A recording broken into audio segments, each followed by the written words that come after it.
Alright,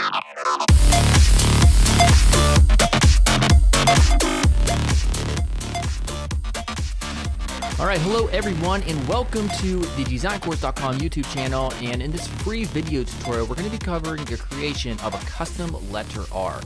And the reason I'm doing that is because on the designcourse.com/forums we're having a design challenge, and that is for creating a sci-fi / high-tech stylized letter R. Alright, and so there's still time left to actually enter this competition, at least at the time of recording this video. And all the requirements are here. It's free to enter. Submission deadline is August 1st. So if you're watching this after that, well, obviously you can't enter. But we already got quite a bit of submissions. But today's Monday. It ends Friday. You still have some time if you want to enter this. All right, so I'm just going to do my take, or I'm just going to do my own entry for this. So the first thing we're going to do is go to File, New. And we're going to name this R. And I'm going to choose 859 by 600 pixels, and I'm using that because it just fits well at 100% with my current resolution. And then RGB we have here, raster effects, screen 72, and we don't want to align new objects to the pixel grid. So hit OK. Control or Command 1 will get you to 100% view right here. And we want to go to View, and then Show Grid, and then View in Snap to Grid. Then we want to go to Edit, Preferences, and Guides and Grid. Over here, grid line every 72 pixels, and subdivisions I have set at 16. All right, so hit OK.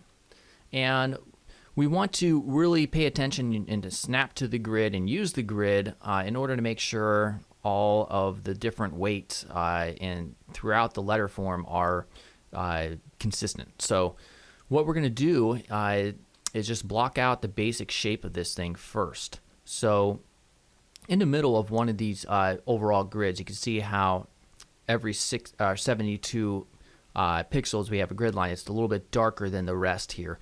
In the center of one of those squares, using the ellipse tool, we want to left click, hold Shift and Alt, and drag it to the total of 3 different grid lines. So we have one here, or actually 4. 1, 2, 3, and 4. All right, so I'm going to move that back down, holding Shift. And yeah, I think right there is good. And I want to also get rid of the fill. So you just click over here. You can't see it. It's off my screen, but it's just the first color swatch on the very upper left-hand corner. And that gets rid of the fill here. All right, so stroke I have at 1, and the second thing we want to do is Control C, or there's 2 different ways. Get Control C and then Control F, or Control J. Oops, I'm completely wrong. Control C and Control F. Just scale that down, holding Shift and Alt right there. All right, so basically we have a donut shape. All right, now what we want to do is take the line segment tool, and starting off just over here, it has to be further than this point right here, because we're going to create an intersection point basically that goes from this way at a 45-degree angle. So we want it to extend a little bit further, and so hold Shift and then have it extend out over here far to the right. All right, so this is going to be the right section, the very edge of the R right here that comes down. And we also want to make sure, you have to be absolute certain that these lines are intersecting. And the only way they are is if this is on the actual grid. So if you take your direct selection tool right here, and you take this point, left click, and then drag it, it should snap to this center point right exactly on it. Same thing with this as well. All right. So then what we want to do is hit Control C, Control F to duplicate it. Move that one down right there. Control C, Control F, move that one down right there. And then one more time, move this down right there. All right, so I know it looks a little bit confusing, but you'll see how this works really shortly. All right, so we need to create another one, and this time it's going to be the 45-degree diagonal line. I'm just going to start out here somewhere. outside of this point right here, and I'm going to hold shift and left click and drag, and we're just going to go all the way down like that. All right, so the goal here is to, actually I'm a little bit wrong. I think we need to get this over here instead. Okay, there we go. The goal is to have the top portion of the R start right here at this slant and come around and end right here. And so the way we'll do that is using the shape builder tool, but first I want to make sure real quickly that this is indeed snapped to that point, and it is. All right, so if I take everything right now and with the move tool hitting V on the keyboard, and we just take a selection on all of it, or hit Control A to select all, what we can do is use this tool right here, the shape builder. Now what this allows us to do, if we hover over it, it lets us, it kind of just creates a selection depending on where you're selecting around. So you can see right here, if you just left click and drag, oops, you'll see that it goes over, we don't want the center. So just these two for now, then left click, select those two as well. And that is it. You can see now we have the right portion of our R selected. So now what I want to do is from here, I'm just going to take these two lines, Control C and Control F, and just move them temporarily down here. And I'm just going to delete these extra lines that are not needed. So I will do this and then this right there. All right, good. Okay, so now what we need to do is create the bottom part. So what we'll do here is, this is going to be slanted on a 45-degree angle as well. So hold shift, left click, there we go. And let's see here. What we want this, the way we want this to work is so that this right here extends all the way up and meets on this line. So I'm going to select both of them and move both here so that this is right on that line right there. I'm going to take this and move it up as well. All right, and then I'm going to take both of those and do the same thing because we want to go past just a little bit for the shape builder tool to work correctly. And then I'm going to take another horizontal line and put it right there. Control C, Control F. Hold shift and drag that down and make sure this also intersects as well.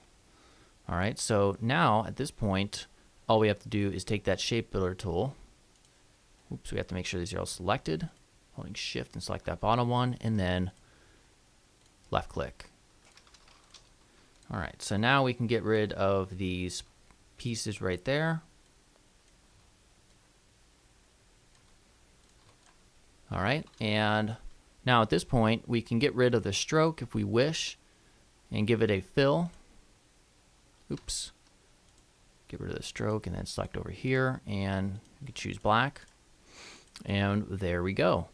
And so what you would also do if you're satisfied with this letter, you can go to the window, Pathfinder, and make sure you can unite these objects right here, and or merge them. And so this will now give you one single layer to select both of them. And that is it. And so this side will work really well. For example, let me move this over. Just copy that real quick. Because of how it's designed, there's a lot of white space in between it. It's thick. It'll work really well on smaller sizes, of course. So, you know, if you wanted to further go ahead and work with this object to make more details in it, for example, you could use these grid lines again to do exactly that. So, for instance, if you wanted to take the, let's take a rectangle tool real quick, and we'll make this white for the fill.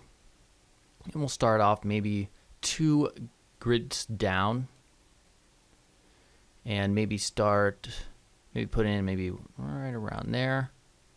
Take the direct selection tool and give it that same 45-degree angle. Copy that, do the same thing, 2 grid lines down. Or, honestly, that would seem a little bit redundant. I can make this further if you wish. And then leave it like that. Let me move this over real quick. And then what you can do is take both of these, holding Shift and just selecting both, and go to Window Pathfinder and clicking this minus front. Oops.